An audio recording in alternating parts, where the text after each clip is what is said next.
siendo el rey.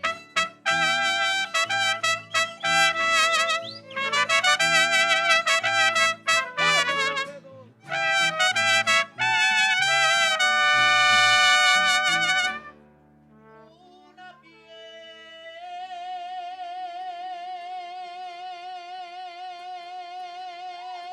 piedra en el camino enseñó que mi destino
y las chaparritas, las flacas, las gordas y las chiquititas, solteras y viudas y vivos y vivos. Me encantan las chantas de caras bonitas. Y con esto digo así, cantando con mi canción. Yo soy el aventurero puritito, corazón me va de Dios que sí. ¡Oye, muchachos!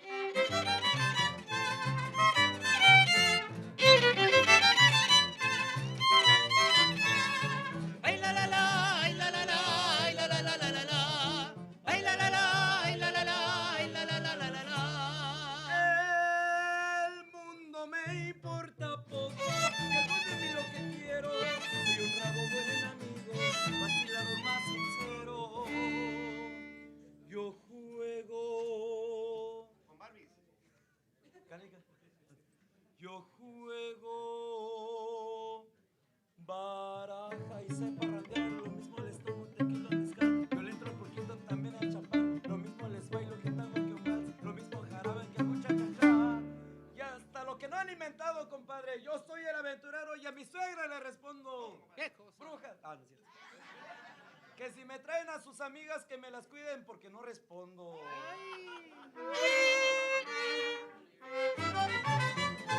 ¡Uy, así, señor!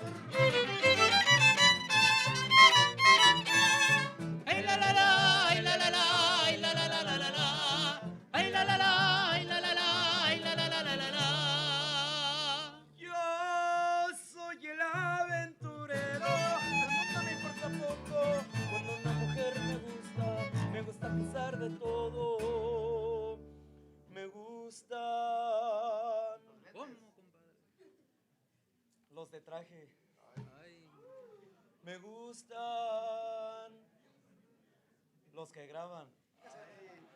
Me gustan las altas y las chaparritas, las flacas, las gordas y las chiquititas, solteras y viudas y vivos y vivos. Me encantan las chatas de caras bonitas. Me gustan las suegras que no son celosas. Me encantan las chatas bocorres balosas, que tengan mamazas muy buenas señoras. Me encantan las gordas rotejaladoras, que tengan sus novios caras de babosos, que tengan sus hermanos, que no sean celosos. Me gusta la vida, me gusta el amor. Soy aventurero, revacilador.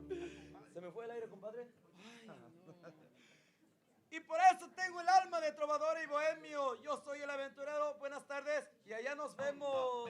Ay la la la, ay la la la, ay la la la la la la. Ay la la la, ay la la la. Aventurero, yo soy. Sí, señor. Thank you. Thank you, Miami. Hollywood. Thank you, Hollywood. That was last week. Hollywood.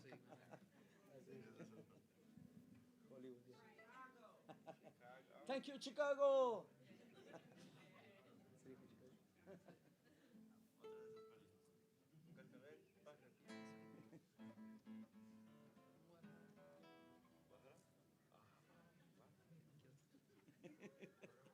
Guadalajara.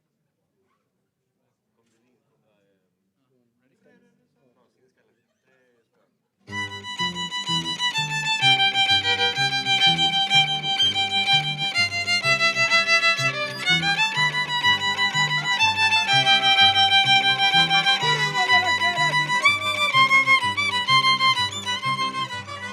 Guadalajara, Guadalajara.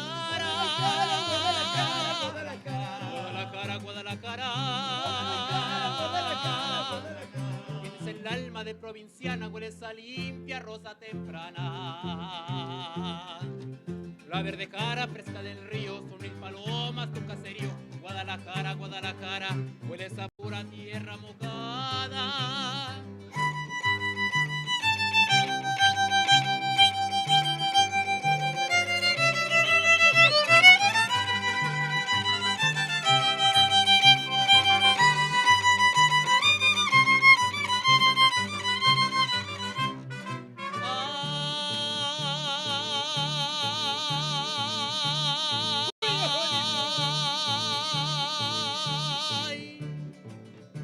Colomitos lejanos.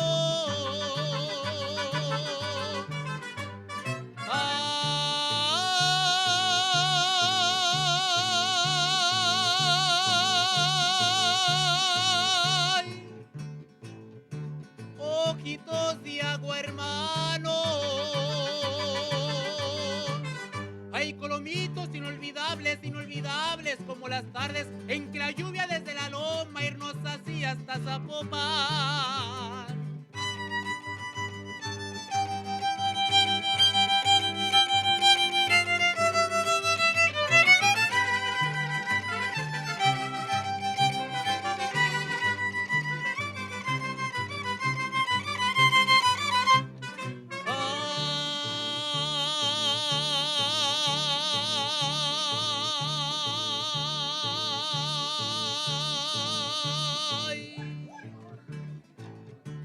Colomitos lejanos,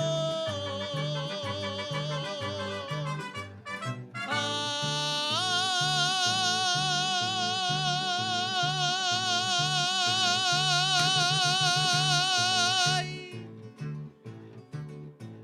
ojitos de agua hermanos, hay colomitos inolvidables, inolvidables como las tardes en que la lluvia desde la loma y nos hacía hasta Zapopan.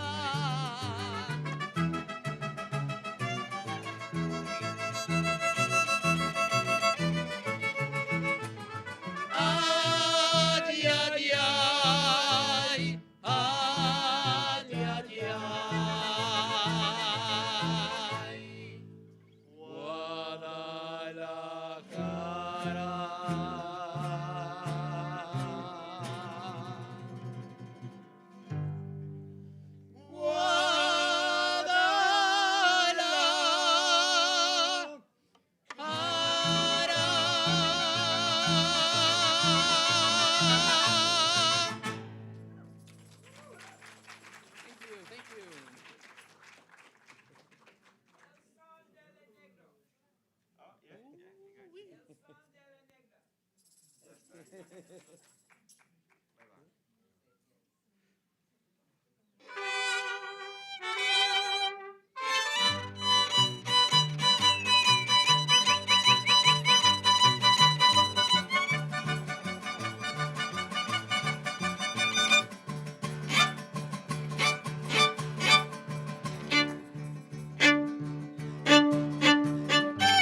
mucho gusto. Thank you.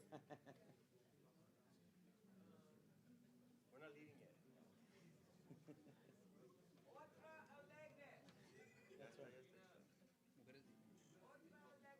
¿Cuál? Mujeres de... pidieron puras alegres, oigan. ¿Cuándo?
Con gusto vengo a cantarles este muy alegre son.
Hablé a mis amigos, les conté que en el amor ninguna pena me aniquila, que pa' probarles de tus besos me olvidé, y me bastaron unos tragos de tequila.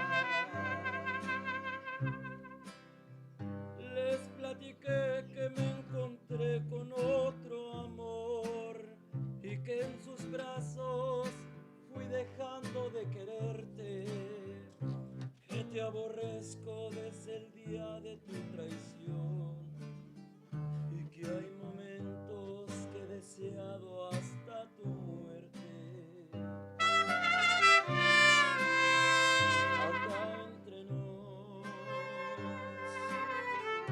quiero que sepas la verdad. No te he dejado de adorar. Allá en mi triste soledad me han dado ganas de gritar, salir corriendo y preguntar qué es lo que ha sido de tu vida. Acá entre nos, siempre te voy a recordar. Y hoy que a mi lado ya no estás, everybody, no queda más que confesar que ya no puedo soportar, que estoy odiando sin odiar, porque respiro por la herida. ¡Ay! ¡Ay, Martín!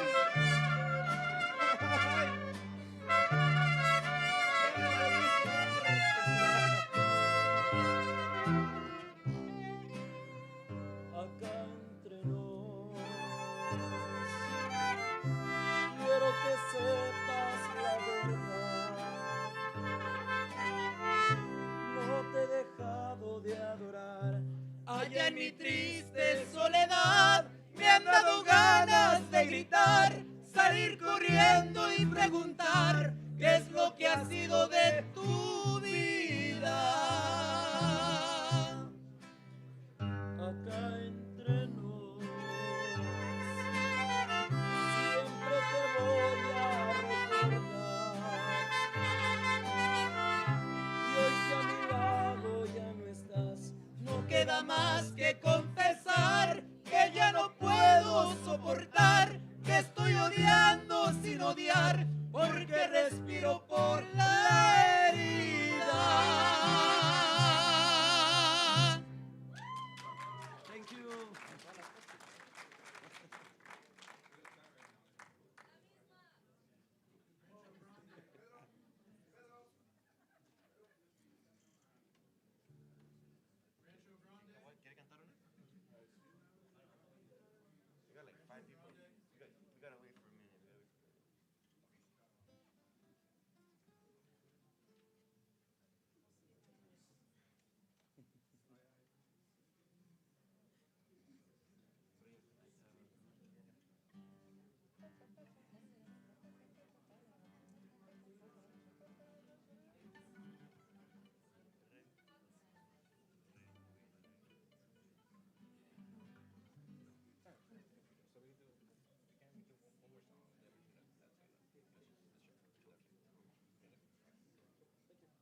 Hello, everyone.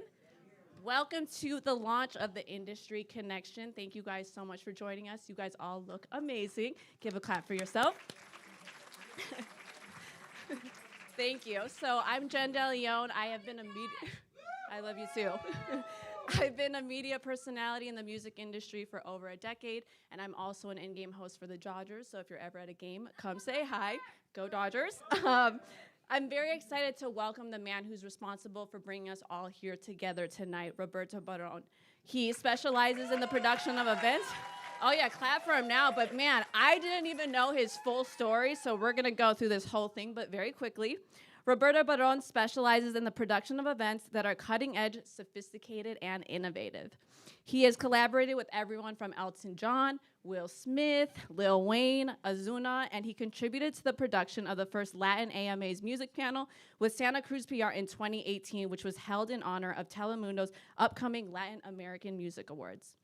This event was made possible because of Roberto's collaboration with NBC Universal Telemundo, where he convinced the network and the LA Film School, where you guys are at right now, to host a panel about Latinas' contributions to music and their current role.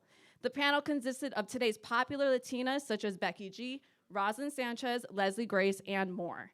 Riding from the success of the Telemundo event, Roberto then launched Breaking into the Music Industry, which gives students a firsthand look into the entertainment industry. It's a quarterly series, and now, fast forward, guys, he has put so much work into the Industry Connection. Like, we've been talking about this for months. He's been working very, very hard, so please welcome Roberto Barron.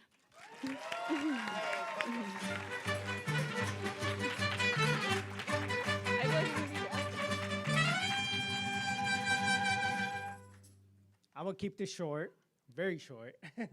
I'm more of a behind the scenes type of person. I hate the spotlight, but I created this platform to give other people like me an opportunity to be part of this entertainment business. So, yeah. So I really just wanna thank all the panelists tonight, all the Latino panelists tonight that came out here to represent for our culture. And I'm looking forward to do this 3 times a year. And yeah, I really appreciate you guys all being here tonight. Honestly, I'm speechless. It's been a whole process, but it's happening. And I want you guys to enjoy it. And yeah, have a good time. But without further ado, I would like to introduce our panelists, our host, Letty Peniche.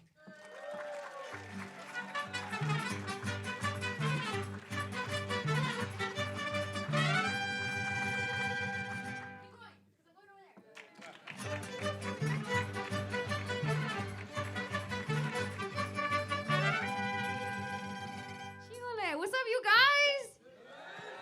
Okay, first of all, I want to know what happened. Why are you afraid to be right here? Come on, guys. Everybody come closer if you can, because it's going to be a great panel. You guys want the best pictures for Instagram, because you're going to be like, ooh, dee-dee-dee, right? Get in as close as you can. Get in closer. COVID doesn't exist anymore, you guys. Kidding. We're going to have a good time. I'm really excited about this. Eso mero, all right? As close as you can. This is going to be good. Say that you're here. Shout out Industry Connection. Shout out my guy, Roberto Barron. You know, before I bring up the panelists, I want to talk just for a little bit. I used to get in trouble in school for talking so much, but hey, look where it got me. So I do radio. I do Power 106 in the morning, Brown Bag Mornings. I'm a podcaster, but none of this was ever told that I could do this, right? Like, there was no step on how to get here. You kind of had to figure it out, just like our parents had to just figure it out, just like their ancestors had to just figure it out, right? And I'm so excited to bring up so many incredible men that are Latino that have figured it out and are using their example and their experience to teach so that it's easier for you, okay? So I want a round of applause for that, for just them even giving their time for that. For Roberto Barron to give us a platform like this, because we don't have many, right? And we have to fight to even get the small amounts of platforms that we do have. But we here, and let's get started, okay? First guy I'm gonna bring to the stage, man, you might know him from Netflix on my blog. He's a little cutie patootie. I'm not gonna say so, but you guys said it. I thought it. My guy Julio Macias, make some noise. Hey, hey, come on. Sheesh. Eso, mira. Yo pedí por el rey, ¿eh? Yo pedí el rey. We all got our intro songs. We're like the Dodgers. All right. Now, next up, who's a big boxing fan? I'm huge on boxing. All right. This dude is an athlete extraordinaire to put your body through what you have to be a boxer, to represent for your country, to represent just the fight in you, that dog in you. We got to make some noise for our guy, Jose Zepeda. Make some noise.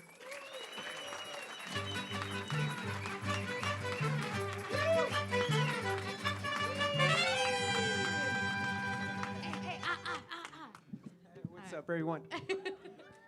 All right, coming up next, you guys, also from On My Block on Netflix. Dude, this fool makes me feel like I dressed wrong at every occasion. I first met him at the radio station, and he came in a full suit. He looks like he could sell you a house, win a Grammy, and act at the same damn time. Like, you're going to know what I'm talking about. Make some noise for Diego Tinoco, if I said it right. Míralo. Brad Pitt, who?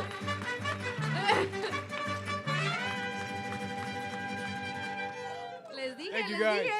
Sheesh. I will vote for you if you run for president. Just up alone. 2030, I'm running for president. All right, you guys. Representation matters, and I love that our next guy, he's able to take us beyond just the Latino spaces. You'll see him on BET Plus's Tyler Perry's Ruthless. Make some noise for Anthony Bless. Come on.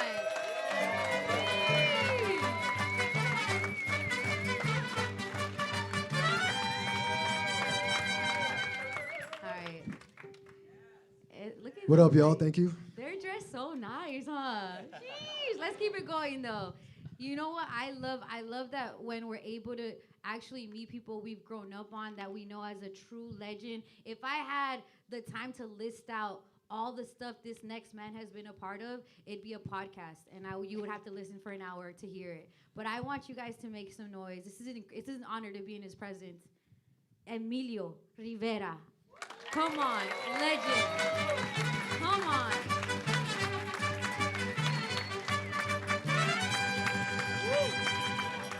Welcome. Sheesh. Look at that, bro. It's incredible to have you guys up here and to be able to speak to people that look like us, that are from the same areas as us. And I want to get, first of all, a little background on each of you. Where you come from and who you feel you represent. Julio, I'm gonna start with you because you're closest to me. I wanna see who we repping and allow us to even see ourselves further through you. Yeah, I was born in Mexico City, and I moved here when I was 8 years old after my dad was held hostage for a little bit, just kind of violence in general in 1990s or 98, Mexico City. My mom was very much of the kind that said the only way that we're going to make Mexico's better is if Mexicans stay here. And, that's how she got my dad to stay there for as long as we did. After that, it was this moment of like, all right, I guess we got to go to the States and hope for something better over there. And then I came over here, and ever since I've been trying to figure out where I fit in. Do I fit in there? Do I fit in over here? I'm trying to... It's hard to say who I represent because it feels like I don't necessarily fully represent the people over there, and I don't fully represent the people over here. So I'm just finding my way, trying to entertain all y'all. That's where I'm at right now. You'd be surprised. Do we have anybody in here who came from Mexico? You'd be surprised. All those hands right there. And I'm telling you, beyond what their journey is, that tie, it's how you look and your perseverance through it that we all gonna learn from. What about you, Jose? Well, I was born actually here, but I lived the first 13 years of my life in Mexico, Mexicali, Baja California. So, English is not my first language, so I'm kind of bad at it. But I came here at 13 years old. I love boxing since I remember. And I started boxing at 14 years old, and since then, I've just been at it, working hard. And I just want to tell people that it's, it's not easy when the sport is not easy. When you come here at 14 years old, you don't speak English or anything. It's really hard, but it's all about keep going. And I try to represent all the Latinos in boxing. So I'm glad to be here, and thank you for the opportunity. Come on. That Latino boxing audience is big. He talks with his hands. He don't even speak English. What about you, Papi? Yeah, so my parents were immigrants in this country, right? So I'm first generation. My father coming from Morelia, Michoacán, Mexico, and my mother coming from Quito, Ecuador. And who I represent, I mean, anybody with a dream, really. Anybody who has a dream, anybody who's passionate about something, who's trying to chase it. Like, we're all just dreamers, right? We were all kids at one point who dreamed this grand journey. And let me just tell you, that journey is never ending. There's always another mountain to climb. So that's the whole human experience. So I represent anybody and everybody who has a dream. That's what I represent. Now, before Anthony talks, I gotta let you know, you always have that one friend that makes you realize that you need to go to church. We were backstage and Anthony's like, everybody hold hands, we gotta do a prayer. But you need that one friend, right? Because he adds purpose into it. Diosito's here. I don't know if you know this. Diosito's here because of Anthony. Anthony, talk to it. Thank you. What up, everybody? Thank you for being here. My name's Anthony Bless. Born in New York City. I represented for the Caribbean Latinos on top of Latinos itself. Mom was born in Cuba. Dad was born in Puerto Rico. Beautiful upbringing, beautiful hearts. They taught me a lot about the man that I've become today. And I feel honored to speak here, to evolve this narrative, and just to represent what it means to believe, to be passionate, and to be an overachiever, and to set a path so that the next person can do the same and take it further, and we continue passing the torch that way. So thanks for having us. Thanks for listening today. Emilio! Yay! I just feel like we need to do a... No, I'm good, but I appreciate that too. I was born in Texas, San Antonio. In 1965, we moved out here to LA. I've been here ever since. I represent all the homies, man. I represent the guys that were not supposed to do nothing with their lives, you know what I'm saying? Because all my life I was told that, and that just drives you harder. You dig what I'm saying? But that's where I come from, you know. I speak a lot to the inner city kids because, you make them the dream. It's okay to dream, man. You dig? Yeah. It's okay to dream. Okay, we are at LA Film School, and in front of me I have men that are definitely actors. I have athletes in front of me, and even with all of the great talent that there is, when you step into Hollywood, you step into something where they already think they know who you are and what roles you belong in, right?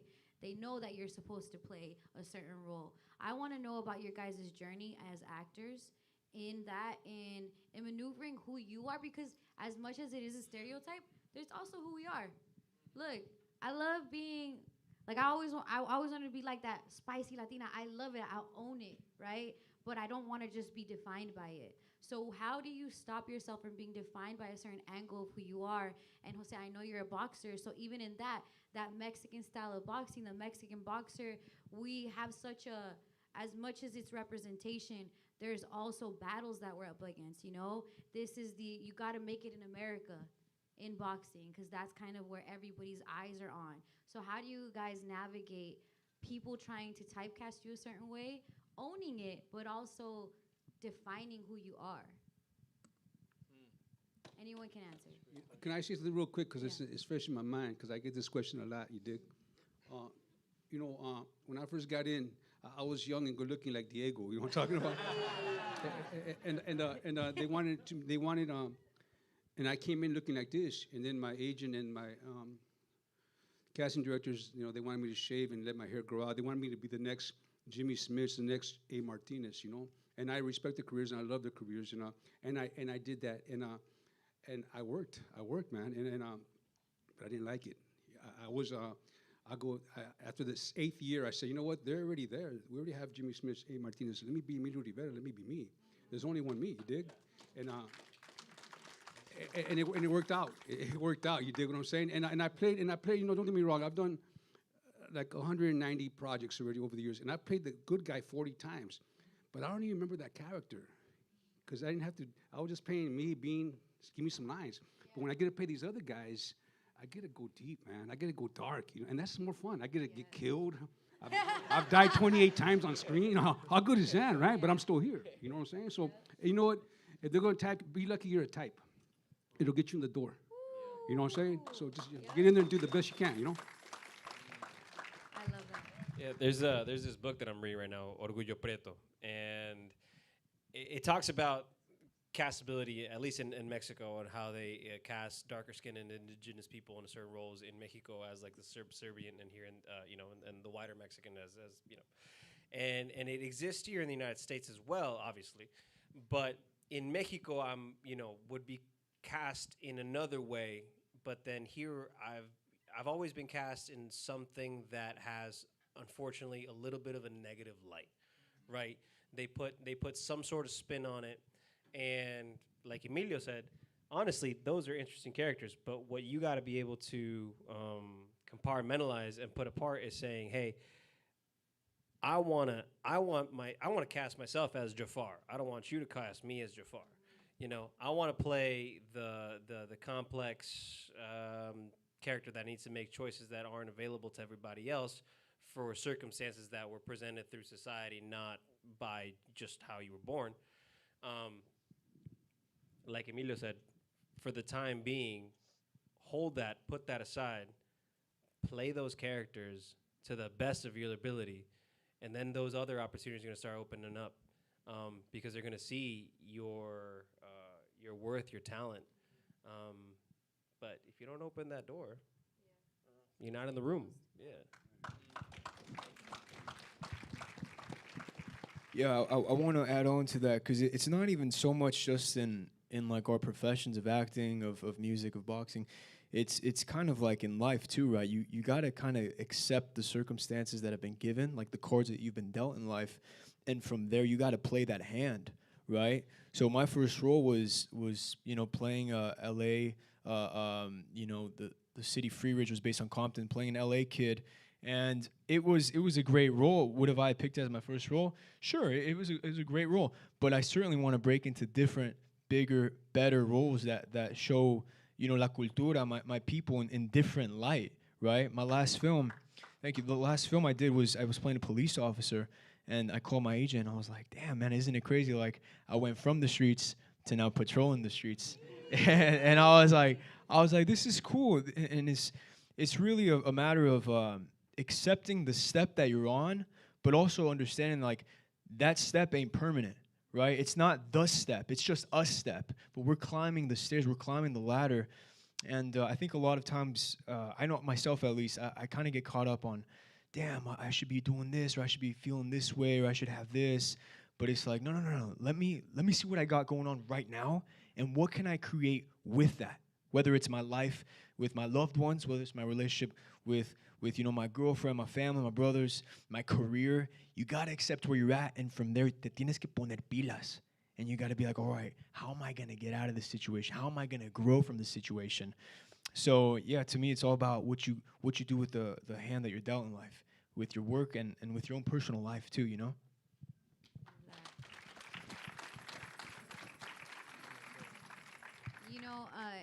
We talked about, or I'm sure you guys were on the red carpet, and a main question that was asked is like, what do you have to say to people that are aspiring? And a lot of people in this room are aspiring. And I mentioned about how the door is different for everybody. What's a door for me is not a door for you, right? But that's so broad. What was the door for you guys? What was that took you from being who you were as a person to now as a professional, whether it be a professional boxer, professional actor, or getting into the game? Who held that hand out or who opened it for you? I think it's so important to have those allies to be able to be like, that's how I got in. Emilio, you talk about having an agent.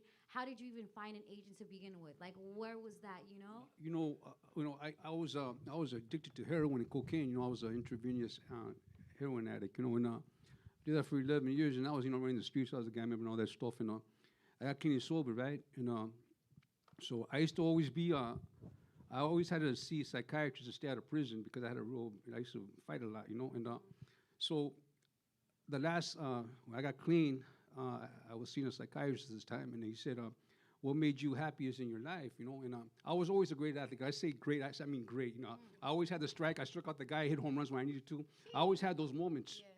But I remember when I was a kid, I was 8 years old, I was casting a play called Rumpelstiltskin, and I stuttered bad. I still stuttered, but I was real bad back then, And I remember I didn't stutter at all, right? And everybody was applauding for me, right? So I told my psychiatrist this story, right? He goes, you need to be an actor, man. If that's what made you happy. And so my new drug was the theater. I was doing theater and stand-up comedy,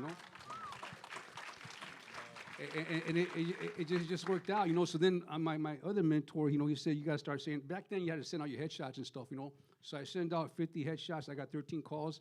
And like an idiot, I was lazy, right? So I went to the closest agent, and I went with them for 17 years. You know what I'm saying?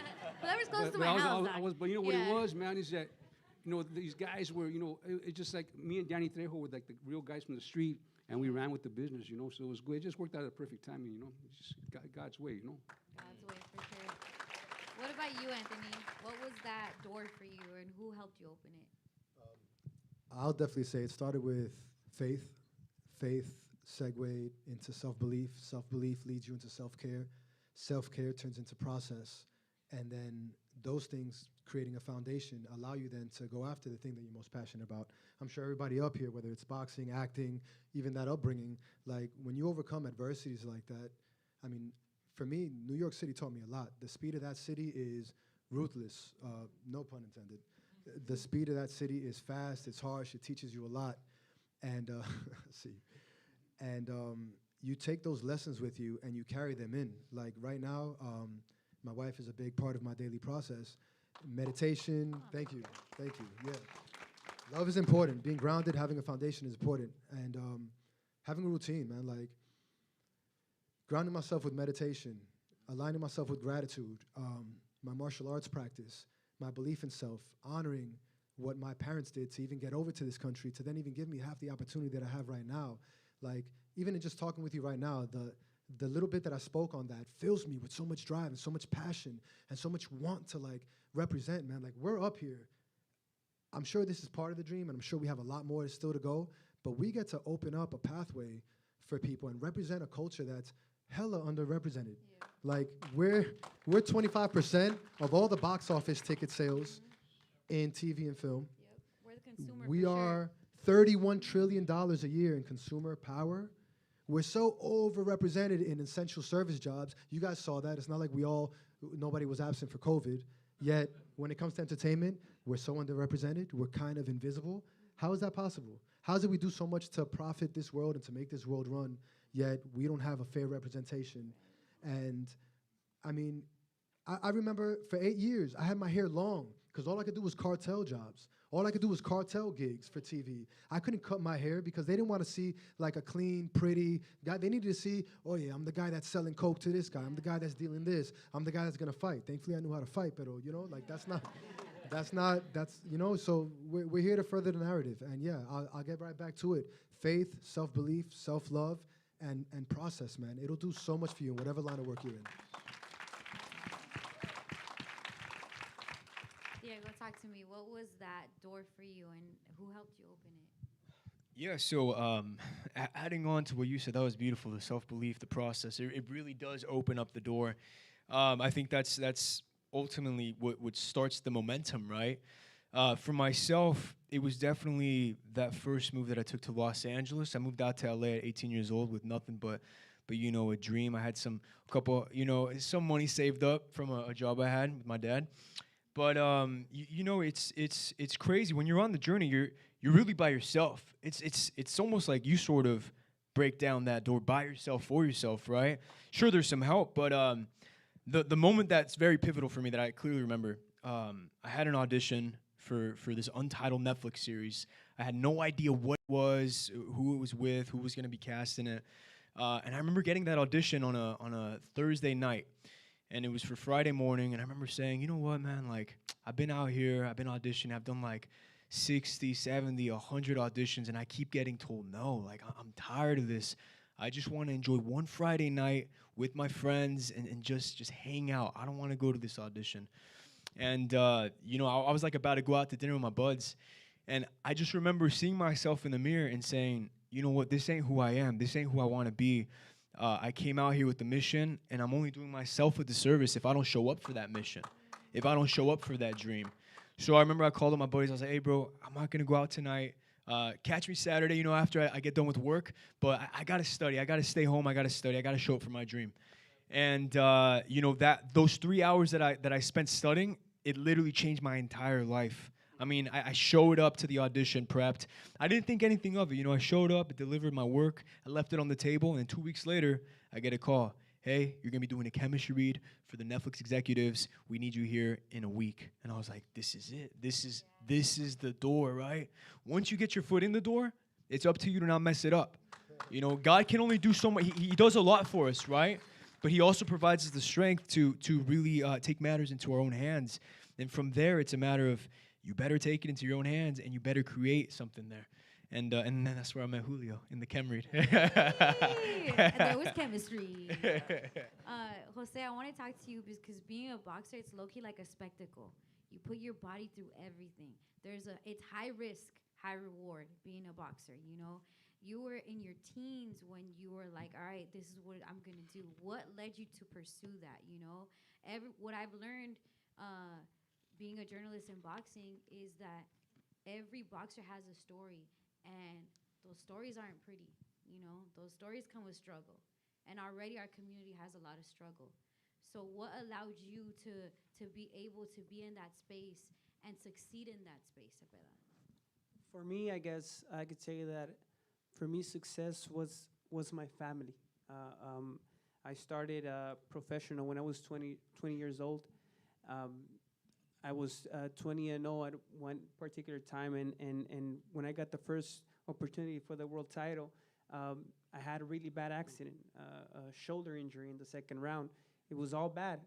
And in boxing, when you're on the top, everybody's on you, and then when you lose one fight, like nobody seems to care about you. That's so a test right there. that was a new experience for me. I was like, man, like nobody wants to say nothing about me. Nobody talks about me.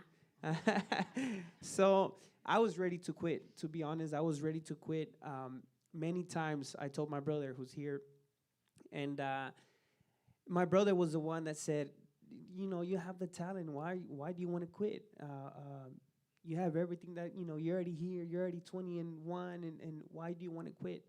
And many times I wanted to quit, but it was the family that you know, kept me there, you know, kept me strong.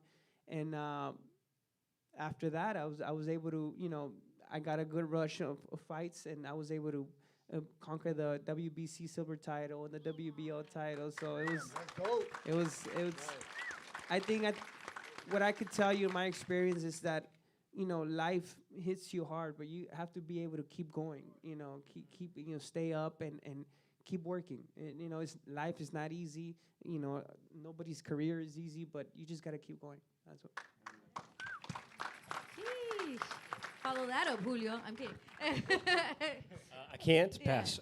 Talk to me about your door, Julio, and literally like who opened it. I know Diego gives a little insight with your guys' chemistry and what you guys ended up doing with Online Block, but Diego's got more confidence in one arm than I will ever have in my entire life. Facts. He walked in after we did our chemistry, and it was good chemistry.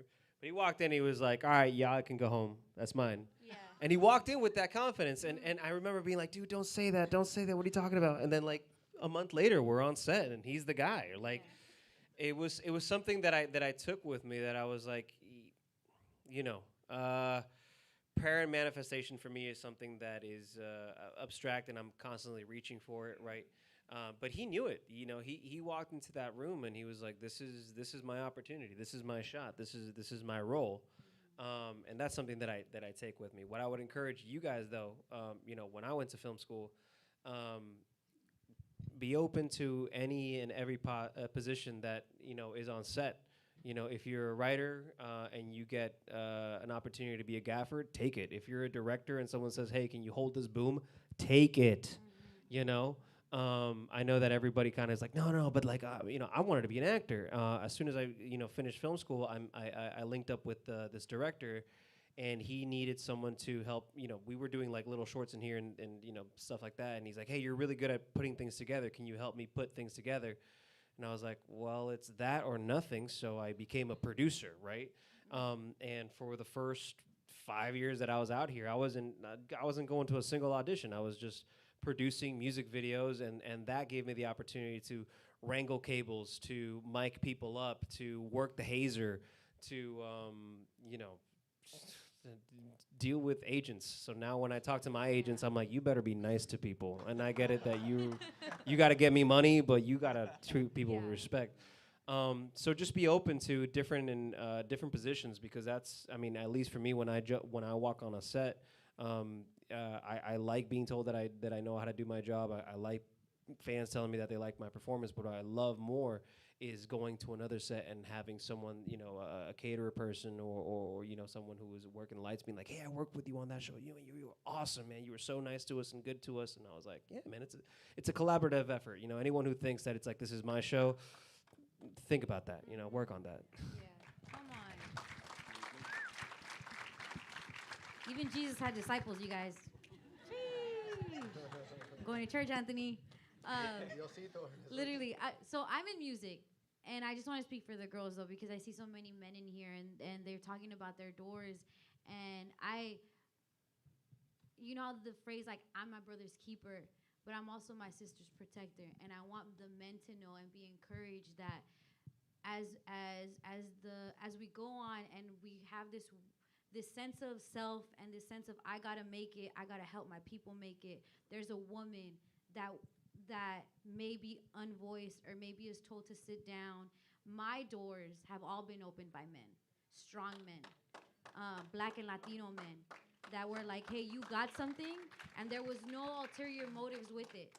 You know, I was coming up and I was pursuing my passion. So girls, pursue your passion with no apologies. Whatever you love, push it. There'll be a man that's an ally, and men are incredible allies, right? I don't like this men versus women thing, or men can't do, or I'm an independent woman, I got it on my own, because a man will see you and will understand what it means that more women need to see you too. More children need to see you too. There was a man by the name of Lulu. He works in music too, but he was working with the Machete film, and he was like, hey, you do music, you do radio, whatever. I need somebody to write this press release for Machete. Do you want to come and do it? That was the first time I was ever on a lot, like a movie studio lot. And he doesn't know what he did. It might be very little to you, right? You don't know what you're doing to like spark the mind in somebody else. What he did by allowing me to be on that studio was show me you could be here too. You know, one of my biggest mentors, Big Boy. And he looked at me and he was like, you like hip hop a lot. You won't shut up about it. Do you do news? I didn't know what the freak news was. Yes, I do news. Never say no. So then I do news on air, and then I end up being his news correspondent for the next 5 years. And I do it to the best of my ability. My news was not gossip, because I wasn't into that. My news was hip hop. How can I put people onto what's going on in LA? The fact that man allowed me that platform, right, to say you can do this with the audience I have, is allowed me to build my own audience. And so now I do the morning show at Power 106, you know? So, Yeah. But I wouldn't be me without a man that said, hey, let me help you up. And I would really like to encourage women to not be afraid to not do it on your own. I think a lot of life tells us, oh my God, but if I do that, then I'm bowing down, but a guy will take advantage of me. The right man and men will help you. And women. And so I just want to big up every man up here, because I'm sure that you have little examples of the women you're also bringing up with you. You know, the female actresses that are on with you, female fighters. The sport of boxing is getting incredible in that sense. Emilio, and I know that you just helped Eva Longoria on her directorial debut with Flamin' Hot Cheetos, you know? All of that is incredible. She helped us. Yeah. She did an amazing job. Amazing job, yeah. And I know that she would tell you, like, this is just as much you guys trusting me, because no one looks at her like a director, right?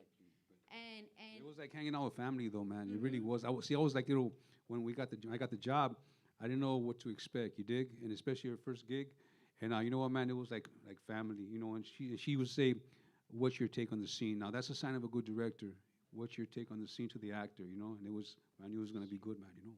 I love that because that definitely leads me into my question about once you're on the job, what are some prep points you can give people? Because as much as it is acting, there's a lot of preparation that goes into your roles, right? Now when you're in there, you're cast, right? What are is something that you learned on the job that helps you with every new role? Now that I'm in a new role, I know I have to do this. Now that there's a new fight, I know I have to prepare differently. You know, like I don't read good. You know, like I have to read a script like 4 times before I get it. You dig? That's how I'm not a good reader. So like, what's good about that though is that by the time I get to the set, I have like 6 ways of doing it because I've read it so many ways. You dig? And but so that's my process. But always have like 3 or 4 ways of doing it. So that way they say here's an adjustment, and you think about it like if you're gonna make it up on your own right now, but you already know you have it. You know, and just say okay, and then we're doing. I already have it already. You know what I'm talking about? Makes you like a genius. You know. But just have different ways of doing it. You know. I'd like to elaborate. Julio mentioned it about the kind of energy you are on set. I think first and foremost, be a positive energy on that set because it does become a family. And second, care about being a great teammate. Whether we're talking about sports or whether we're talking about business, you don't lose anything in uplifting the next person. Thank you, yeah. I remember first time ever I got to be a lead on a show, and it would have been real easy for me just to go through the scenes that had me in it and just work on my stuff. And what I did was I went through the 1,300 pages and I created bullet points of everything that happened in that world. And when I met with my castmates, I gave it to each one of them so they could have a full understanding of what the mood is in every episode, what happens to everything outside of themselves, because maybe some people didn't have the process that I had and they weren't going to be as full. And in making them and being an ally to them and uplifting them, they uplifted me. I feel great. We now have this camaraderie. We have this family like support system that goes on, and if you make the person next to you better, you make yourself better. I look at athletes that I appreciate, and that's what they do. They make themselves better by making the people around them better.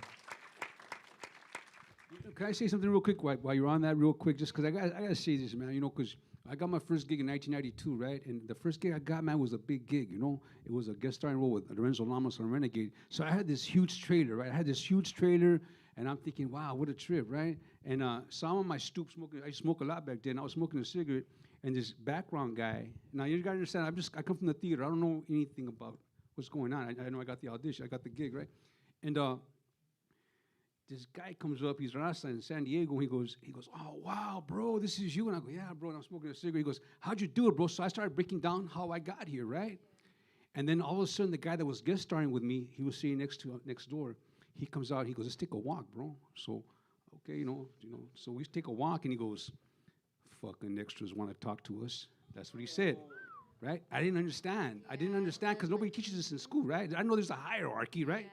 Yeah. And so we started walking. He goes, yeah, you don't talk to extras, bro. I know you're Taft-Hartley. I was Taft-Hartley, and I was Green, right? And okay. So okay, so now I go sit back, go smoke another cigarette. And then here comes the star of the show, not Lorenzo Lamas, but the second lead, number 2 on the call sheet, right?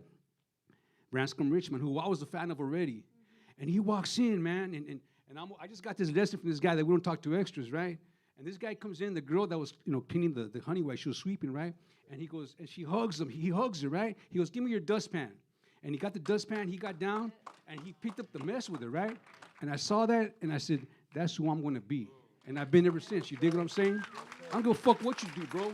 It's looking for the producer, you treat everybody the same. You know what I mean? That's what it was, man. It was a great lesson, for your first gig, Never forget that, man. Be a human.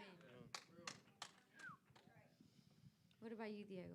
Yeah. So adding on to that, I think at the end of the day, audiences, they see actors as the star of the film, of the project, right? But it takes so many different departments to make 10 seconds of a TV show, to make 10 seconds of a film. I mean, we got the lighting, we got the sound, we got the ADs, we got the PAs, we got everybody, right, on a crew.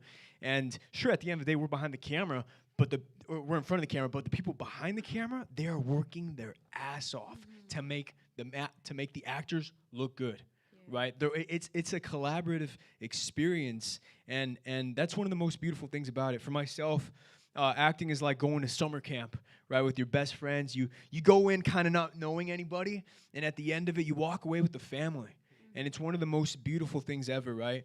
And when you're on any set, there's a lot of downtime, right, in between scenes. 12 to 14-hour days. I think set the tone, right? As you guys were saying, set the tone, because everyone's kind of there and they're looking up to you guys. They're like, oh, these guys are gonna be on the screen. Like, I wonder what they're like. Are they assholes? Are they nice? What's the vibe here? I truly think that actors do set the tone, and the director as well. And it's always important to set a positive tone. That being said, you set the tone, and then sometimes sets can have a lot of chaos. The AD's screaming, things are falling, the lights aren't working. And at the end of the day, like, you got to be a professional. You got to prep. You got to do your preparation. I love that you did the bullet points. That is amazing for the whole cast and all of that. That's incredible. You have to show up. You got to be a professional. Listen, if you treat it like a part-time dream, it'll treat you like a part-time dreamer. Come on. You know what I'm saying? So you got to you got to show up for your dream. You got to put in the effort. I think we have a misconception, at least I did starting off, that to get into acting, to get into this art, it kind of just comes to you. No, it doesn't come to you. You got to come to it. You got to go for it. And so any movie I do now, I bring my dad, and I'm like, Papa, let's run lines again. Let's get it, until I'm mumbling it in my freaking sleep, And then when you show up, then you're able to play. Then you're able to, like, communicate with everybody, have a good time, and also dial in, when we're like minutes away from shooting. So yeah, set the tone, and then you better work your ass off, prepare. Yeah. Sheesh. Jose, what about you when it comes to fights? Like, that prep that's discipline. That's making weight. That's either gaining or losing. That's keeping it. That's like locking in the stare when you're on face-off mode with the opponent. What's preparation for a fight like? I mean, in boxing, it's more simple. I think in boxing, there's a saying, Mayweather came up with it. It's all about hard work, dedication. Every minute counts in boxing. You know your opponent is working as hard as you, and you just gotta beat them to the work. It's every minute counts, and you just gotta do hard work, and it's gonna show up in the fight. Yeah. Real quick, I talked to B-Hop, Bernard Hopkins, and he was like, the fight doesn't matter as much as the preparation to the fight. Like, I've sparred enough, I've prepared my body enough. The fight is gonna be like, I've prepared longer than the fight is the length of the fight. I prepared for months, right? I've worked out. And this is Bernard Hopkins, who's so disciplined that even now in his big age, like, he's like 50 something, he's only 3 pounds above what his last fighting weight is. And he's like, my discipline is gonna be that way, so that when it's in the ring, it's easy, And the before work is so essential to letting that kind of be coast, like a kind of, now you're playing almost in the ring. And he said it. He's not talented. He said, I'm not talented. And he beat a lot of talented fighters. But my strength is that I work hard. I work more than everybody else. So that's what, hard work beats talent. Come on. Shout out to all my hardworking people, talented people. I think something that comes in that, at least for actors, but I know that it comes in play with, I think everyone that is creative or competitive, really, is to take care of your psyche, right? As I'm going to speak just as a creator, we come up with all of these scenarios, all of these ideas, all of these dreams, and some of them are beautiful and magical, and some of them are dark and painful. In every single acting class that I've gone to, they teach you how to open up and break that shell and just pour your heart out. No one teaches you how to stitch it back up. So you're just, you do this, go in, you do this scene, you're like, oh, it was amazing. You walk out and you're like, why do I feel awful? I'm like, because you just, ripped your heart open, and no one teaches you. I mean, unless you have faith, that's somewhere that you can actually go to. But make sure that you find a place to heal. Make sure that you find a place to go back and say, that was real, but that was fiction. You're okay. You're safe here, right? because otherwise you can go down and spiral and become a grumpy, terrible person. And don't do that. You know, brother, I want to interject in that. That's beautiful. That's beautiful because, you know, I've been doing this for 32 years now, and I'm a real method, you dig? But just these past 5 years on my ends, I learned to have fun. Have fun, man, you know, because what happens, like, most of the time I'm always fighting somebody or killing somebody on the show, you know, for 12 years. I was on the show for 12 years, you know what I mean? And what happened was is that I would put myself in the spot the night before, and they know how I work. I'd come in, I wouldn't say hi to nobody. I'd be like, if I had to do something with Charlie Hunnam, I'd walk in, I'd just mad dog him, you know, go to my trailer, and then we mad dogging all day long, and then we do our scene, then we hug, right? And then I would go home, and I'll still be pissed off, right? And then it would just eat me up because I was going back to places because I lived the life. I'd go back to places I didn't want to see no more, but I'd bring it back to make it real because it was real, you dig? And then, but now, these past 5 years on the Mayans, I was just like, I had fun with the fellas, man. You know, I had a good time. Then give me 5 minutes to prepare. Give me 5 minutes, I go and do my thing, and I'll give you the same performance. I didn't have to be fucked up for 2 days, you know what I mean? And so just, you know, I know it's supposed to just be, but learn how to act. You dig what I'm saying? 'Cause it's more softer on the soul, man, you know. Okay, you guys are saying terms that I'm barely learning, like PA, DA, OPP, all that. Method. I don't like the DA, man. Yeah, no, I said PA, but I know where. See? Guilty conscious. PA, not PO. Yeah, see? What's method acting versus like another type of acting? And why did you choose the route that you guys went, the type of actors that you are? For me, it's because I'm an old man, and I lived the life. I lived the crazy life. I lived the real crazy life. I put myself in a lot of predicaments. I got out of it. So I got a lot to draw from. So that's just me. Like, I'll just come in, and if I want to be mean, if I have to box, I'm gonna go train, bro. You know what I'm talking? I'm gonna go fuck somebody up, you know, in my head. You know what I mean? You know, but I want to come in. I'm gonna do whatever it is to take, because I've lived a lot of lives, you know. Yeah. Whereas, you know, you can just go to method. Like, if I have to cry, like, that part, I go back to a lot of sad moments in my life. But now, you know, if you can't cry, because you cry, sometimes you have to cry like 10 times in the same scene. Damn. And then just go to method. I mean, you say, somebody tell me, please. No, that's part of method. Just a part of your breathing. Because you can breathe and make yourself cry. You dig? There's different method. You know, not method. I need to learn when I'm fighting with Tore to.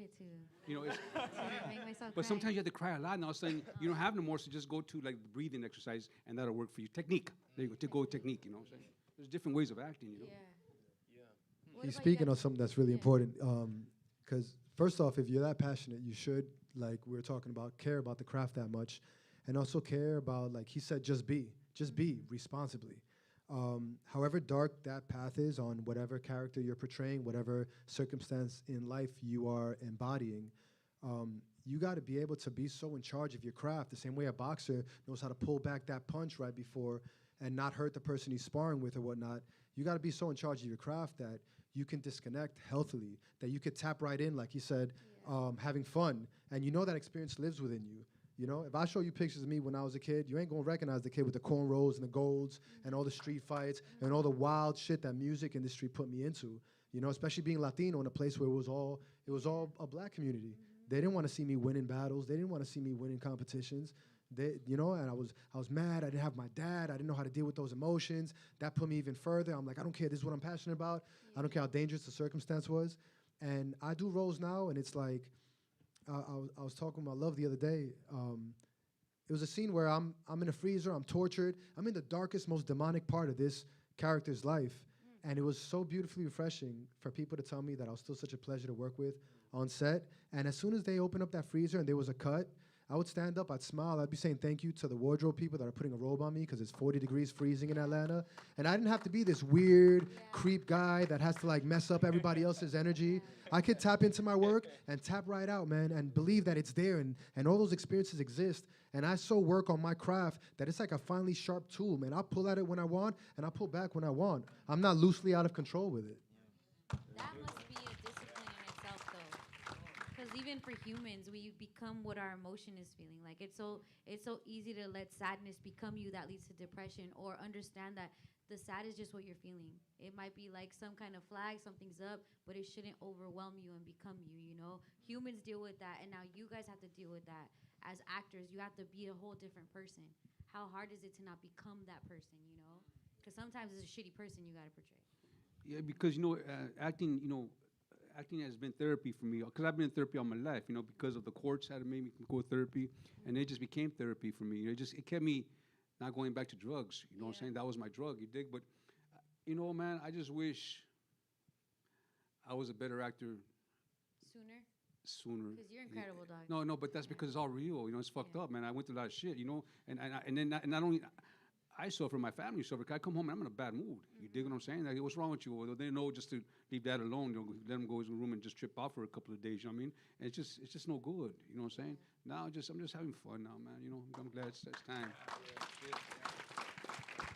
Yeah, definitely trust your instincts, and once you read every acting book, not that I have, but once you read a lot of them, you're like, oh, these people are just humans that took the time to be introspective, so you find your method, find your way of doing it. I like putting on the clothes and then figuring out the walk and then the talk, and then everyone's like, but that's from the outside inside, that's not real shit. And I'm like, well, it feels real to me, and it informs what's going on inside, right? So as long as it works on the other side of the camera, that's why I don't like doing too many takes. When the director says I got it, I trust them, because but like, I didn't feel that one. It's like, well, it doesn't matter because we got it, and we right, and it's gonna come across that way on screen. So just trust your method, your way of doing things, and if it feels good for you, most likely it's gonna look good over there. What about you, Diego? Yeah, I mean, adding on to what these guys have said, I think a big part of it is getting so sharp at your craft, like you said, that you are able to just turn it on and turn it off. When they call you, you're like, okay, you know what? I'm beyond set in 20 minutes. I need 20 minutes. Let me put on my music. Let me get in the headspace. Let me show up, serve the scene, serve the story. And once I'm out of the story, let me get out of the story. Let me be a force of energy to be around, right? Because again, it goes back to when you're on set for so long around people who really look up to you, and the last thing that you want to do is leave them with the negative sense of who you were as a person, right? Who you were as a worker. So you really have to get to that point where you're very sharp in your craft, and you can turn it on and you can leave it there. For myself, I think a big part of that, not even just so much on set, but obviously the projects that we do, it comes with the fan base, right? It comes with people who really admire your work, who really relate to your story as an actor. I think, and I'm working past this right now, I think for a big part of my early years, because I grew up watching like Al Pacino, Robert De Niro, Denzel Washington, all the legends, right? And I think there was a different way of doing things back then, where you had to keep this sort of mystery about who you were so that the audience really perceives and buys all of your new characters that you tackle on. And I think that's an old concept. I think nowadays it's different, and there's absolutely no shame in sharing with your audience, with the people who essentially pay your bills, right? The people who support your projects, the people who show up for yourself. There's no shame in sharing a little bit of advice, positive tips, and just like it's the little things that go the biggest way for them. I just launched an acting course showing anybody and everybody, because I got a lot of young kids who follow me. And they're always asking me, how do I break into acting? How do I do it? Where do I start? I don't have money for a $10,000 showcase. So I literally show them on the website. I'm like, yo, you do it this way. This is how you do it absolutely for free. No money down. You take the free trial on IMDb Pro. You take the free trial on Amazon. You get the casting directors. You get the agents, the actors. You get their agents. I teach all the methods on there, right? Because I didn't have that starting off. I didn't have the cash, right? My brother, thank God, he paid for the opportunity for my showcase. So I owe my career to him, really. But yeah, it was a different way of thinking back then, and now I'm really like, you know what? Because I had this fear. I was like, well, if I show the world too much of who I am, then how are they going to believe me on screen? No, it ain't even like that, because we're always changing. We're always evolving. Who I am tomorrow, it ain't going to be who I am today. I'm getting better. I'm working hard, and life throws so many experiences at you. So don't be afraid to show the world your kindness, your heart, your passion. Don't be afraid of that. Because truly, it's the person who gets the job done and has the most fun. That's the person that keeps working. That's the person that the director calls back over and over and over again. So get the job done and get it done with love. I love that. I wish I had you to follow when I was little. when I was little, they had that phone number, like, call if you think you could be on the Disney Channel. And then I called, and then I got an appointment, and my mom was like, ay, mija, no. And then she, like, ruined my dream, but it's okay. It was all a scam, man. Yeah, you know it was a You scam. know It that, was right? like, we got agents You know, for because you. that's how I got, they came to my barrio, in my neighborhood, and they would come to the lower income neighborhoods and to make everybody a star, because everybody wants to check it out of the neighborhood, right? And they came to the neighborhood, and all the young people were there, but I was in the back. And I was freshly clean, but my eye was all crooked still because I just a lot of crack cocaine, so the guy was walking out. His spiel was so good, and I was 6 months clean, and I went up to him. I said, "Hey, man, and I was kind of like, I was like a gang guy, and I was wearing a tank top, and I go, hey, man, I want to be an actor like that, like that." He goes, well, there's another. He kind of got scared and shit, right? He's like, oh. But I gotta tell you, but he's one of my mentors, man. He's one of the biggest acting coaches now. But what happened is this: so he walked away and he goes, "Listen, he gave me, I think, out of fear." So I went down there. I paid the money. And back then I used to dress up like like Barron out, like a gangster, right? We dressed different back then. And I had this big old mustache, like big, right? And he's like, so he goes to class, and I wouldn't sit down because I didn't want to wrinkle my clothes, and everybody was in there, flip-flops and shit. It's the actors, right? I'll kick back and shit. And he made fun of me, like, hey, what are you, in the military? He would start, like, I go, hey, bro, that's the way I dress. I started acting like real crazy with him. And I wanted to hit him, but I already had paid for the class. You dig what I'm saying? But this is how I found out it was a scam, man. So check this out. He goes, listen, and they would say, learn a monologue. I'll just go up there and tell a story from the streets, and people would be crying because I was telling real serious shit, right? So in the 8th week, he told us, listen, you got a lot of stuff here, and you know how to tell great stories. He goes, you're going to go to the next level, but everybody in this class is going to go to the next level because it's a business, it's show business. That's how we make money. He goes, I want to take you underneath my wing because I can make something out of you. And that's right. I stepped out of the class, went on with them for 2 years, and it worked out, man. You dig what I'm saying? Everybody All that shit was a scam. They It got was the a scam. pyramid scheme, but you on your way up. You know what he did, man? I'd go, he had a badass pad in the Studio City, and because I was a hardcore dude. I'm not even funny, man. I was a fucked up dude. And he would make me go in his room, and he would just let me cry for an hour because I was not allowed to cry growing up. You dig? And he goes, I gotta humanize you before I make you an actor because you have no soul, you have no feeling. Ooh. So for a year and a half, that's all I did was cry. You dig what I'm saying? Then I would feel like I would go out and be like, well, I was only acting, but really I was aiming to go. I was like my front, like, oh, you know what? I wasn't really crying, I was acting, but fuck, I was aiming. I had so much hurt. Yeah, I needed those. Those were real tears. That was my healing, man. Tears. Yeah. Wow, I want to cry now. Jose, as a boxer, we see you can't be nice. You have to turn into the beast, right? That's an act in itself. I gotta tap into that part of me that just wants to mess this guy up. What I've learned about boxers, some of y'all really homies, but you're gonna fight your friend, and you're gonna put on for like the prep, like the face off and everything, right? How do you afterwards get out of that zone? I think every time, there's been a lot of times where two boxers hate each other. And one thing for sure, it's well known that boxing will humble you. And after, hating each other so much, after fighting, whoever wins, you see that they always hug each other and they talk good to each other because it's a sport where you risk your life. And there's two guys in there, they're risking their life. And when they come up, everything is good, everybody's healthy, then you give props to your opponent. You know how much he has worked. The same as you, so you understand them. You understand your opponent really good. That's what I think boxing it humbles everyone. Yeah, some of the greatest movies too are boxing movies. Like we look at what Rocky did, for the sport of boxing, and knowing that Sylvester Stallone wrote that himself because he couldn't find a role. Like no one would hire him. He looked a little feito. It's okay. So he wrote his own stuff, but then it became Rocky, and he's Sylvester Stallone. He's this big star, right? We're seeing what's going on with Creed. I'm one of the few people that like Southpaw. I don't know, I like Jake Gyllenhaal. But in Southpaw and in a lot of the boxing movies, the Latinos are portrayed as like a rival. It's never essentially their perspective, right? It's always the antagonist in movies is a Latino. It happens in a lot of these boxing films. How do you feel about the Latino representation in film? you know, from when it comes to boxing movies specifically, as a boxer? I mean, I think in a boxing movie, I guess every time you have to include a Latino there, because boxing is pretty much Latino, and every single, I don't want to say Mexican Latinos, you know, we struggle a lot. They say it's a poor sport for poor people, and that's how I think it's always good to include Latinos in boxing. And in film too. In film. By the way, who's texting us? Anybody? Okay, then turn it off.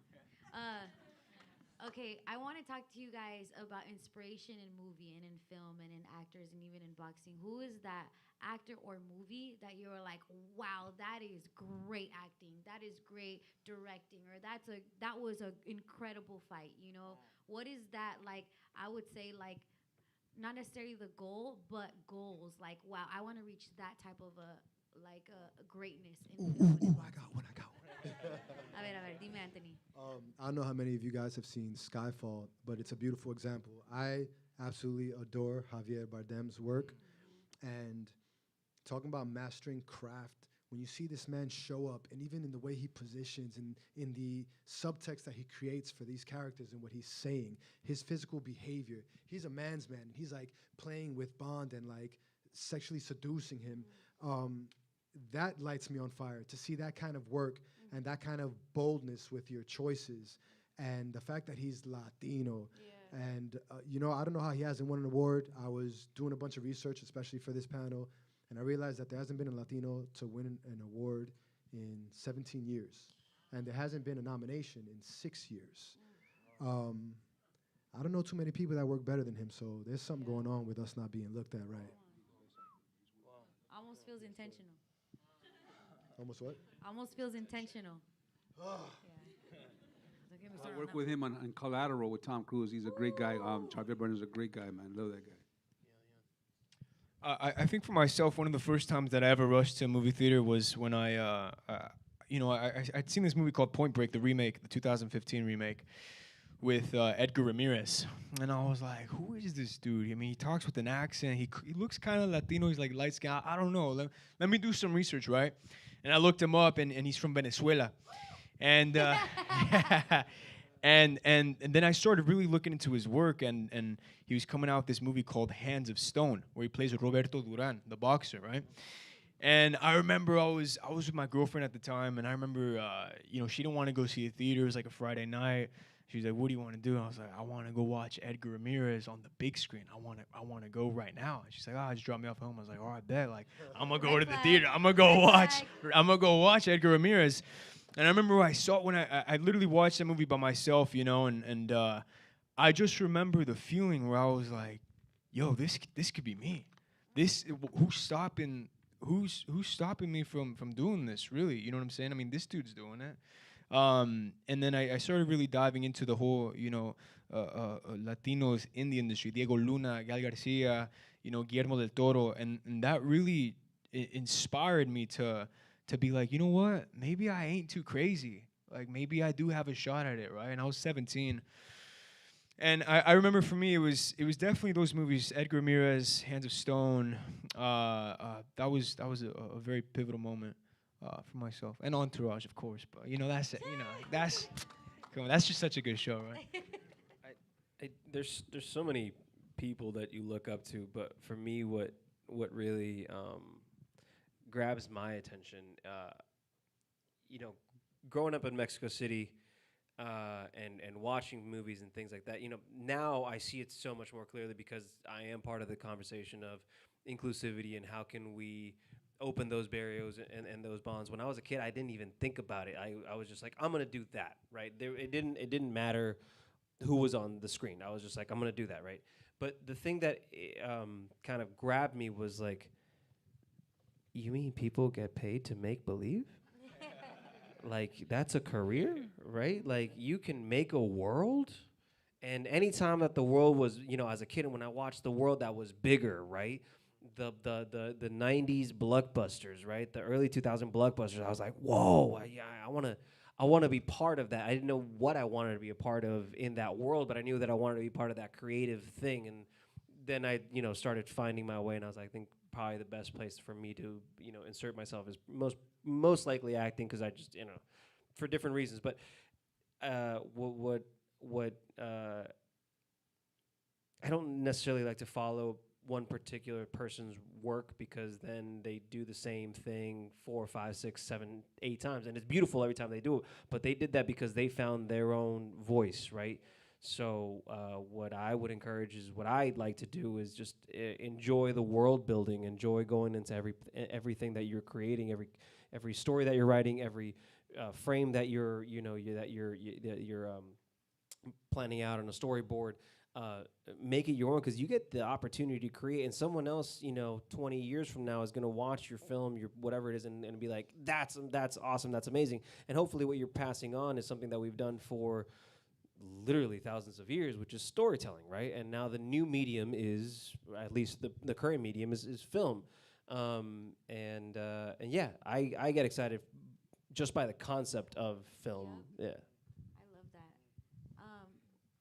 Jose, what leaves you in awe? So for me, when I'm in radio, and there's nothing that once you know radio, you can't listen to the same. Once you're in movies, once you're in boxing, you can't watch a fight the same, Is there a fight that still has left you in awe, or something, or a boxer that just leaves you in awe, that helps you with your path and just as a motivator? Yes, for sure. It was my experience that I had with Floyd Mayweather. I was able to train with him for 2 months. And I was able to see really close how he's really talented. He's God gifted, man. And the way he works, his work ethic. I'm inspired with that guy. And I'll tell you a little story. Well, we were able to work 2 months with him. We sparred and everything, and we did good. We didn't do that bad. And I remember in one of those fights, in the 4th round, I got hit to the body, and I got dropped. And I remember going back to the corner. I was like pretty much done. And I remember the speech my brother gave me. He was like, "Hey, you went in there with Mayweather. He's the one and only. Like, what are you doing? Take him out." Where's brother? He's here, right? Yeah, What's he's up? right there. So And just to think, that I was with Mayweather training, and I sparred him and everything. It brought me back up, and the next round I won the fight. I knocked him out. That's incredible. Emilio, what about you? I feel like you're part of the movies that we're in awe of, especially being able to see ourselves in.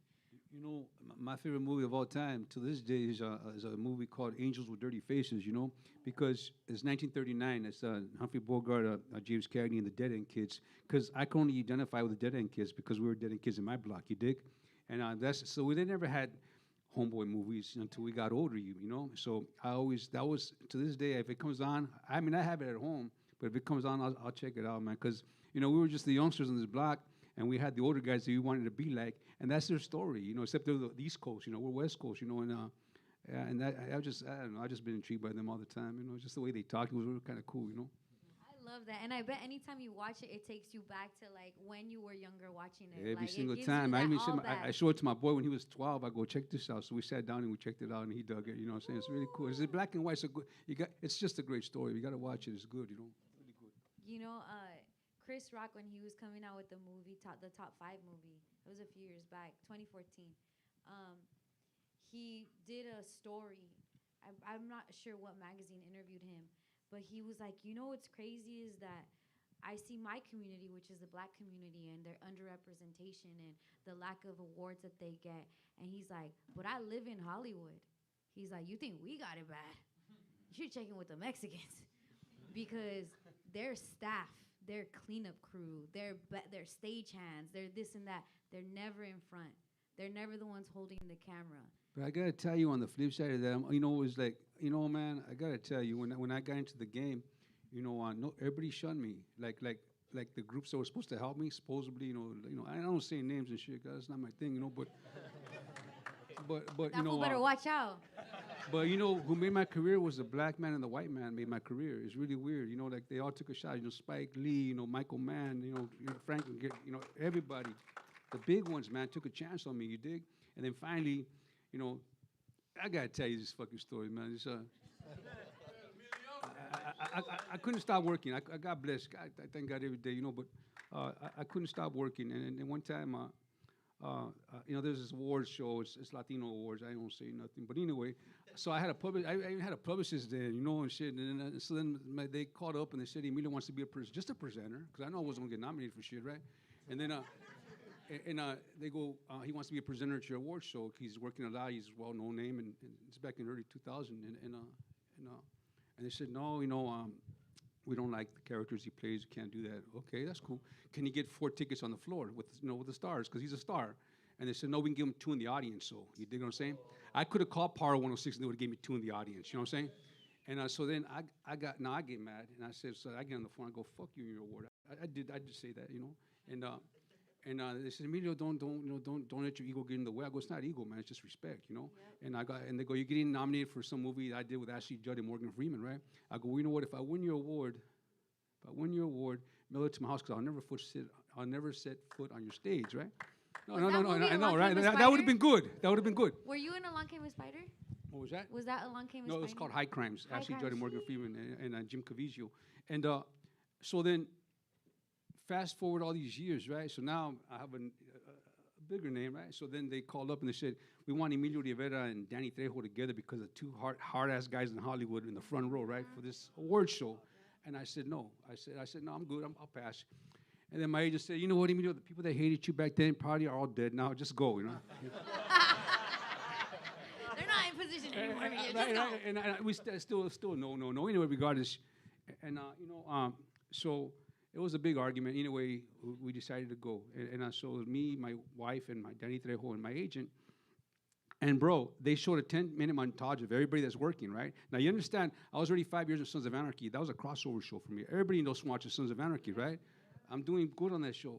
And even if you had a podcast, you were on the montage. Guess who was not on that montage? You. Yeah. I know. So it was like a payback for that shit I said years ago. So I remember looking at my wife. She looked at me and she had tears in her eyes, man. I said, "Fuck it, you know, let's go." And we went, you know. But so we gotta love each other, man. You know? Yep. You gotta support each other. You know? Yep. I love that. That's incredible. Fuck that. And I think that that's what's beautiful about this platform, because this is not meant to exist. Well, it's better now. Yeah. It was just tough then, because you know what it was, and you know the thing is this, man. You know, like when I got in, I didn't know you're supposed to. I'm a competitor. I've been a ball player all my life, and I love competition. So bring your game, because I'm bringing mine. You dig? So the better you are, the better I gotta be. You dig? So you just made me better. But I would even call you. I go, hey, bro, there's this audition, and they would be surprised I'd be calling them. I go, because let's go, because if I don't get it, you'll get it. And if you die this week, I'll get the next one the following week. You dig what I'm saying? I was always that way, and that's why I've had the career I've had, because I've always gave the love. And the people that didn't have that thought they were like a little bit better than me at the time, their career fell off because they were too worried about what I was doing, forgot about what they had to do. You know what I'm saying? Yeah. So love you and love everybody. It's enough for all of us, man. You just got to work. That's all. That's an incredible way. It's like that one saying. It's winners focus on winning, losers focus on winners. Yeah, it's a great. I love that. I think I said it right, or something like that. That's a good meme, bro. I like that one. Yeah. And I like that one saying, even when I lose, I win. Yeah. I think Scarface said that. So just love you, man. Just love, man. Just, you know what I'm saying? It goes a long way. That was incredible. Make some noise for the panel, you guys. Before we wrap, I don't even know if I'm supposed to do this, but does anyone have a question that they would like to ask? I know they're intimidating. I'm intimidated. All right. He is not intimidated. Yeah. Here, you can take my mic. I know y'all tired of me clapping. I ain't fake, though. I clap for what I believe in. So I clapped. I fucked with what y'all said. So everybody in this business, whatever business you in, be it music, radio, acting, fighting, what was your hardest moment that you had where it was like, either this is going to click or I'm going to quit? That's a great question. Anybody? Yeah, I mean, I'll start with that. For me, it was moving out to LA straight out of high school. I remember I was dating a girl for 5 years, and I remember, you spend so much time with someone you love, and then that conversation comes up. It's like, hey, what do you want to do with your life? I was like, I want to be an actor. I love DiCaprio, I love Al Pacino, I love De Niro, all these guys. Like, I want to do what they do. And I just remember her like laughing, and she's like, "All right, Mr. Hollywood, like, what do you really want to do with your life?" And that's devastating, Better not right? be the movie girl too. It was her, yeah. Oh. Me gustan las tóxicas. But anyway, I remember moving out to LA, and I remember the first day, I remember crying my ass off. Like, I remember my eyes were crying. I remember I was driving up Cahuenga, seeing the Capitol Records building being in Hollywood, and I just remember I was like, I'm going to lose her. I'm going to lose everything back home. Diego, is this worth it? And I remember thinking, and then I thought about my dad, I thought about my mom. I was like, my parents came to this country with absolutely nothing. They risked absolutely everything. My father worked his ass off 5 a.m. to 7 p.m. every single day to give us the life and opportunity that we had. I was like, I'm not about to fuck this up. My parents have come too far. My ancestors have come too far. I'd be doing myself a disservice, right? It goes beyond just me. It's for the younger generation, not even just Latinos, pero todos los jóvenes, man, all the youth. We're here to pass the torch down. We're here to better humanity with our dreams, with our goals, with everything we aspire to be. And I just remember looking myself in the mirror, and I was just like, this is what it is. I mean, God, this is God's plan. I'm gonna do my part, and whatever comes with it, it comes with it. And it just really comes down to, you have to make a decision, and you gotta commit to that decision, right? You have to commit to it. Ain't no one gonna do it for you. You gotta do it yourself. You gotta show up for it. You gotta wake up at 6 a.m. Go to the office. Create that office for yourself. If you don't have an office, create that office. Show up for it. I think a lot of my whole career, I haven't had any mentors. No mentors. Nobody tell me what to do. And there's gonna be a point in my life where hopefully I can be a mentor, right? And hopefully, but that only comes if that only happens if you show up for that vision. You know what I'm saying? So yeah, I have this saying, and I don't know if it's the best saying, but I have this saying. It's called you have to risk everything for the promise of nothing. And I don't mean that in a toxic way. I don't mean that in a really like, tell everyone to F off. No, I mean that like, you just have to be okay with like, you know what? This is the dream, and I'm willing to die for that dream. This is what I believe in.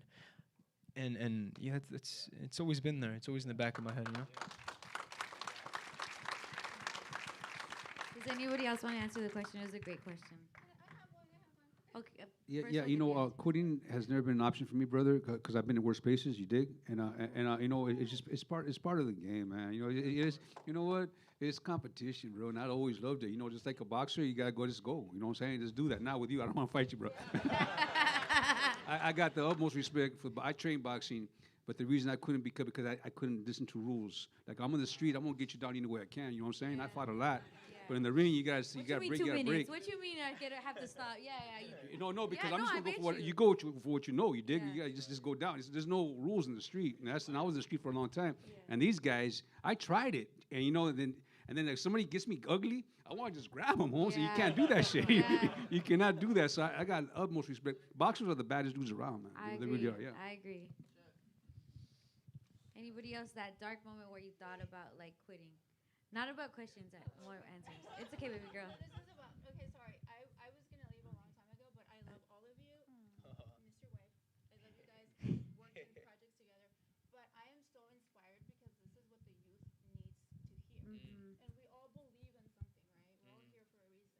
So, like, for us to, like you said, have faith, have, like, the unity, right? And I hear the stories about, like, oh, it's a Latino event and this and that. And it's like, why do we hate? Like, we have to spread the love, and it takes, like Roberto putting the thing together, and everybody, the whole team, right? We believe in something. So what if, sorry, but I'm a mom.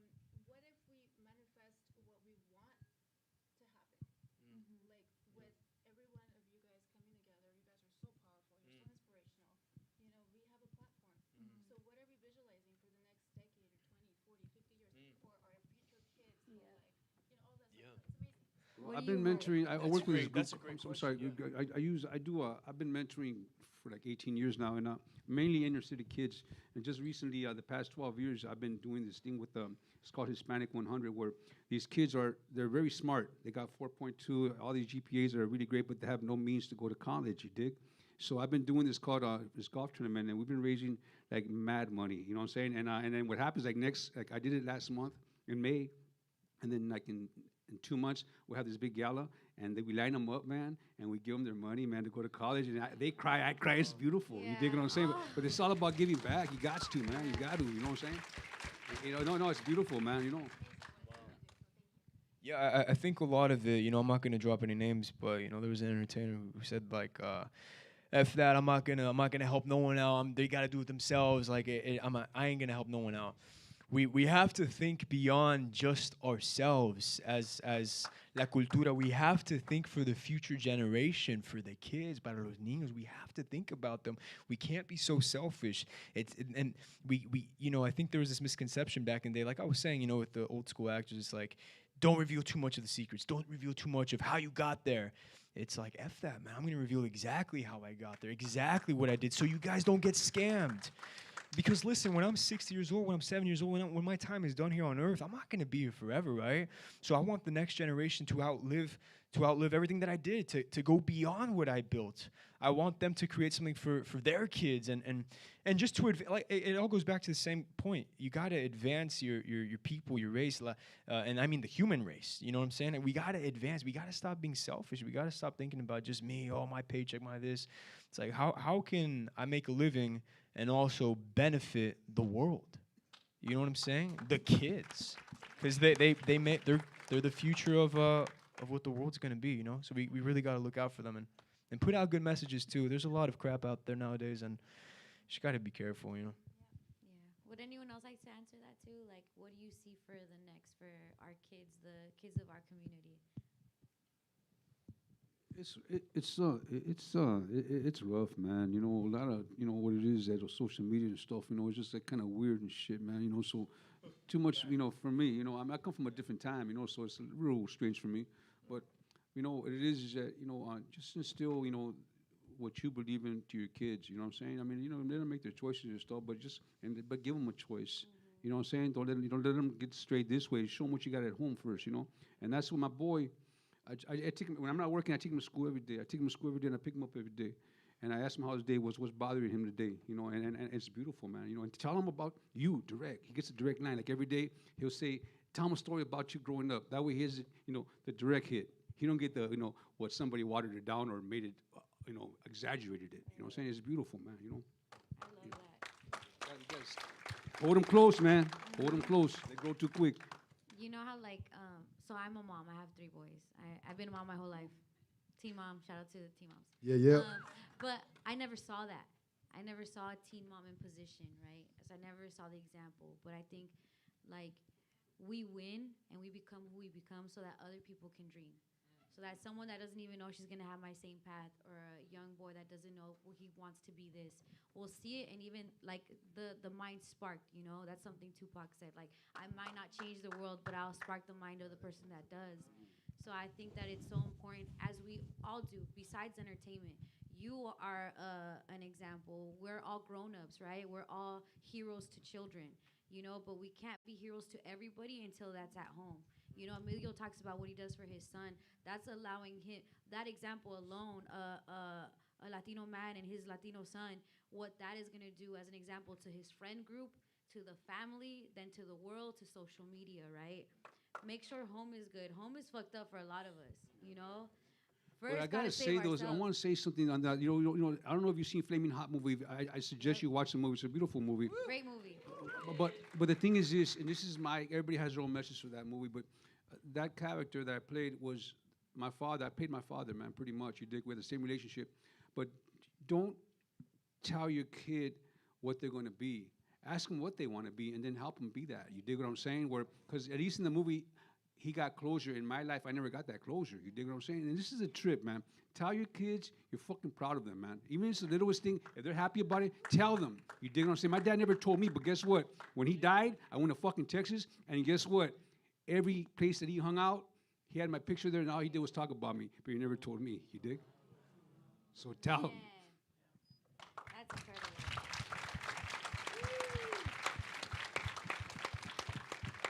Quiero llorar, quiero llorar. Do we have one more question right here, baby girls? You're going to have to project. Okay.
And you meant Devon Franklin, right? The producer of Flamin' Hot movie. Great guy. Incredible guy. For me, I'm too lazy to be a producer or director. It's a lot of work, man. You know what I'm saying? I'm a chill guy. I live away from everybody. I'm real simple. I got my wife, my boy, my 4 dogs, and I'm chill, man. You know, I come out of stuff like this. And my thing is just, I want to be known like I try to help everybody. You dig what I'm saying? I'm not trying to make no money. I'm okay like that. I don't need a lot. I'm good, you know. But I just want to give you my story, and hopefully you go a different way and help you get there a little bit easier than I did. You know what I mean? But that's all. That's all. I love my work. I love my work. I just don't like. That's a lot of work. Shit, I'm like, It's not for all of us. I just want to learn my lines, man. Shit. Julio, when you were talking, though, I could see already that you're multi. Yeah. And you've done the behind the scenes. You put on a lot of hats. Like, one way or another, I'll be in here. Yeah. But then I'm sure that now those traits and those resources is like, oh, this equals that. Like, I was just learning and to be a part of it. But there's whole careers based off one thing that you know? Yeah, for me, it's definitely going to be world building. I don't, I feel like directing and writing is such a, I guess acting as well, but like it's such a personal point of view, right? And I'm too scattered brained to have a point of view, but I do love building and creating stories. And so definitely I think that my career will evolve to helping create stories that I find and it's not so much like just tell our stories. I think I want to tell my stories, and not like my story, but like the stories that I find cool and interesting, because then some other little Mexican kids would be like, oh, he created his stories and he made his dreams come true. I'm gonna make my dreams come true, and there's gonna be representation in there inherently because I'm open-minded, right? But like, there's something that's a little bit disheartening. Not this, but there's right now. You were talking about like what's the lowest point in your career. Every day that I don't get a call saying that I got a job tomorrow is the lowest point in my career, right? It's this constant, haven't I proved myself? And no, you haven't, and you're going to continue to have to prove yourself your entire life. It's heartbreaking hearing my boy Emilio right now talking about that. Like, I saw you, bro. Like, that's heartbreaking, man. The fact that you've been working this long and you still didn't get that recognition at that point, right? You're getting it now, but you know, why aren't you Anthony Hopkins, right? Like, I mean, no disrespect to Anthony Hopkins, right? But like, I love doing this, but I get more calls to talk about representation than being actually cast in things, right? Like, what does that mean? Like, so I'm good enough to be the poster boy, but not the leading man, right? And if you're not going to give me those opportunities, hey, listen, I can pick it and shout and scream, but I think there's enough of us doing that, and that's important work. But I'm not going to be one of those people, because I'm going to be creating opportunities however I can. I don't have a film fund. I don't have like a studio, but I'm just going to continue to bring people. Oh, you have a cool story. I know this cool DP. He's got this cool lighting guy. Let's go shoot this promo and go tell it to this. Oh, they didn't like it. Hey, at least you have that product and go. Bless and go try to do things. So for me, I think definitely the future holds a lot more. I don't even know if you want to call it producing, but world building, because I do love film. Yeah. That was a great question. With the analogy with the tree and the leaves. Obviously, we're on here as actors and a boxer, right? So obviously that tree trunk for myself is acting. But adding on to what Julio said, it's a little I don't want to say infuriating, and I don't want to say demasculating, but waiting around for someone to tell you when you can or can't work is it's such a frustrating feeling, right? And I think whether that's from contracts, whether that's from you just didn't get the job, like it's frustrating. Right now I'm under contract. I can't do projects until August, and it's like I don't like someone telling me when I can or can't work. Yo soy Latino. I saw my dad work every single day, and I saw him come home to a loving wife and have a loving relationship. But he got that from the sense of work, to the sense of creating. And we get that as men and as women, right? And so for myself, it was really like, yo, what can I do in my off time? Because I'm not about to just go party. I'm not about to just go to bars and get drunk and waste time and get into a lot of trouble. Because that could happen, especially when you've been in the spotlight, especially when temptation comes knocking around the corner. That's when it gets tricky. I think Muhammad Ali said that it's like, they're like, how do you stay the greatest of all time? He's like, by avoiding the nightclubs, by showing up to training every single morning, by avoiding the parties all night. And the crowd's laughing. And then Muhammad's like, no, I'm serious. That's literally half the job, to avoid all the BS. So for myself, I'm like, how can I keep myself occupied, and how can I keep a sense of purpose in this line of work? And for me, it was I started teaching. I launched the course, and I'm doing consultations with young aspiring actors, and I'm trying to help them put them on the best path. And directing I can never do. I think I would have a stroke if I ever try to do that. I've seen how complicated and complex it is, and on top of that, directors, by the time a director finishes one project, an actor can finish I think 3 projects, right? So I couldn't do it. I just don't think I'm gifted in that way.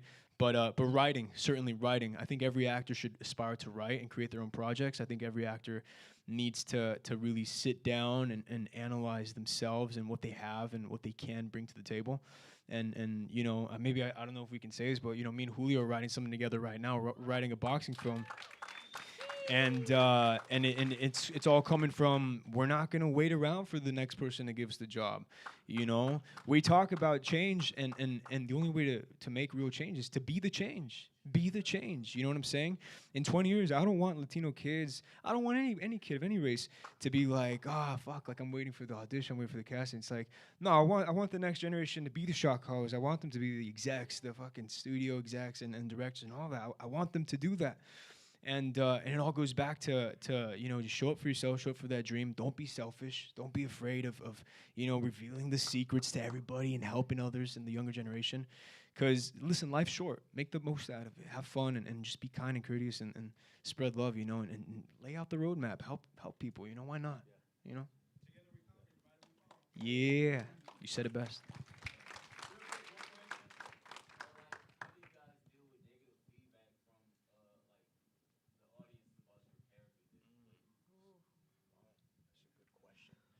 By the time we get to work these characters, my man, we face so much rejection. You could bring the best audition every time, and you might get, Viola Davis said it, I get 1,000 no's before I get 1 yes. And look at the level of her work. So, again, being grounded in life experience, being grounded in your mission goal, being grounded in love and your discipline, these are the things that are going to weather the storm for you when adversity hits. And then you got to look at those as beautiful opportunities to grow.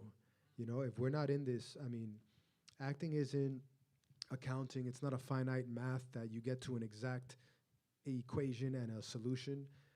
This is an infinite growth thing. And we got to treat this acting with the love of it being an infinite growth. And we got to treat our lives with the love of us being within infinite growth all the time.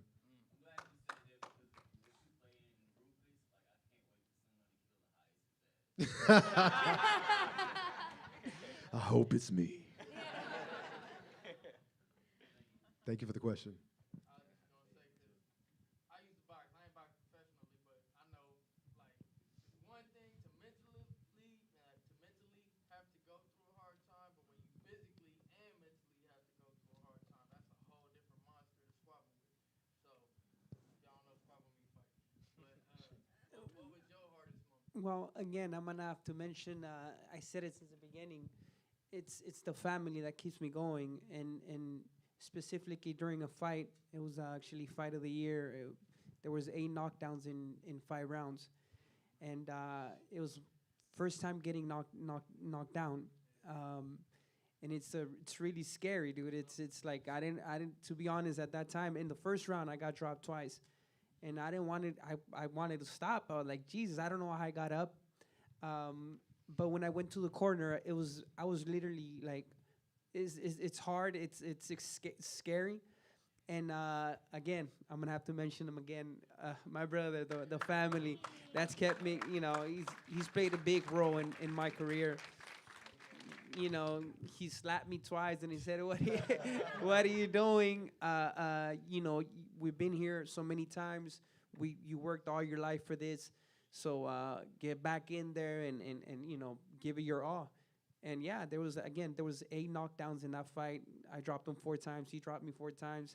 In the 5th round, I was able to, you know, that was it. That was the last round. So, yeah, I won that fight, and yeah, it's an experience that it's crazy, man. All right.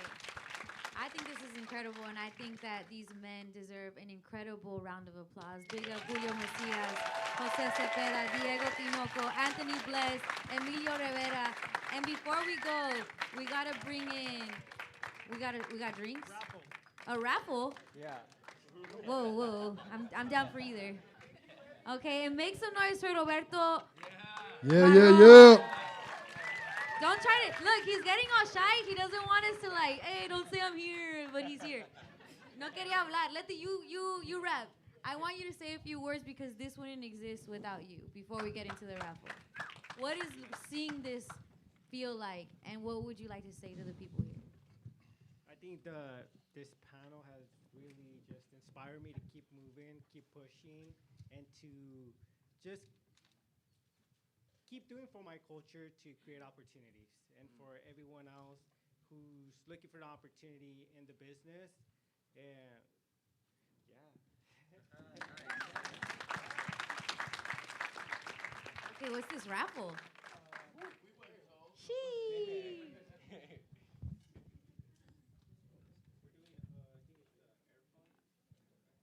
This is a HomePod mini. How many do we have? We have 2 HomePod. Oh, we have. Okay, 1 hour free photo booth. Sheesh. Okay. Who wants to draw the? Because if they get mad, let them get mad at you for losing. All right. Read you guys have your cards, your little raffle tickets You got out? your tickets? All right. Okay. 680964. You won? Going once. ¿Ya se fue? Go on to the next one, go on to the okay. The next one. A ver. Pásale, Jose. Jose, your turn. Yeah. Thank you so much. Sorry about that. All right, I'm gonna shake it up some more, right? Let's see. All right. And the winner is 680988. Over there? Who won? All right, I have to throw it at you. Make some noise, you guys. You got the HomePod mini. This is yours. What? You want to say something? Yeah.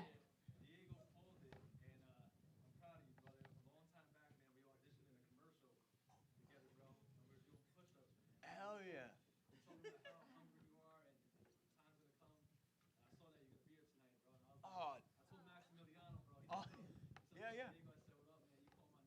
Oh, whoa. Brother, that's crazy. Awesome. It was fixed. Damn, well, just so you know, now you can't win because you've had interactions with him before. All right, pass the cup to Anthony. Anthony, you pick the next winner. I'm gonna hold the cup and I'm gonna let Emilio break somebody's heart. Wow. Give it to the man that needs glasses and don't bring them, right? Okay, read the number. No.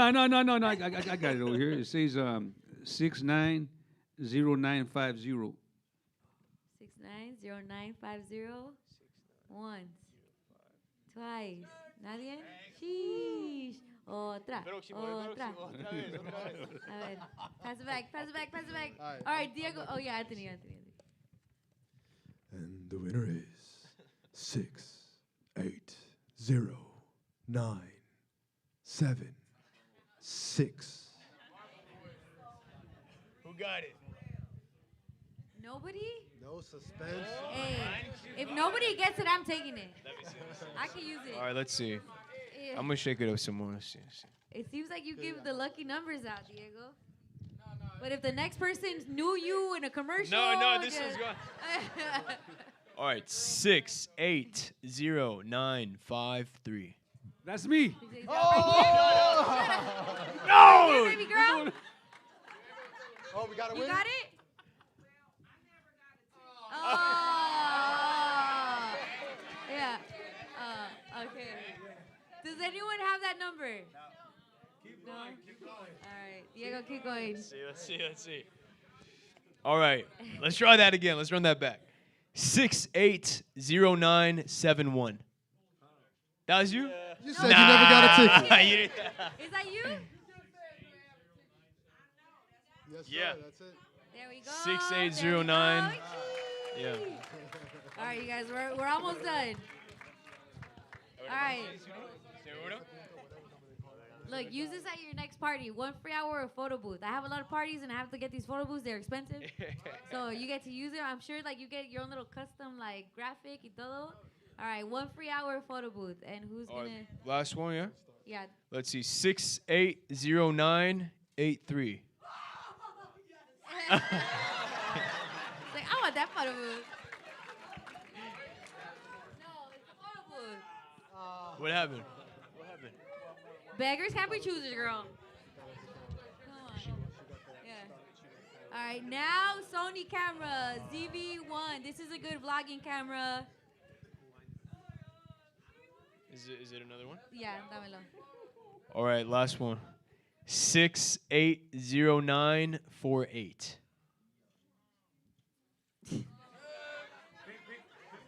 I don't know where the raffle tickets are. Oh, ooh, I like how you think. All right, anybody? All right, let's go with the next one. 680968. Yeah, let's go. Dale. Come on.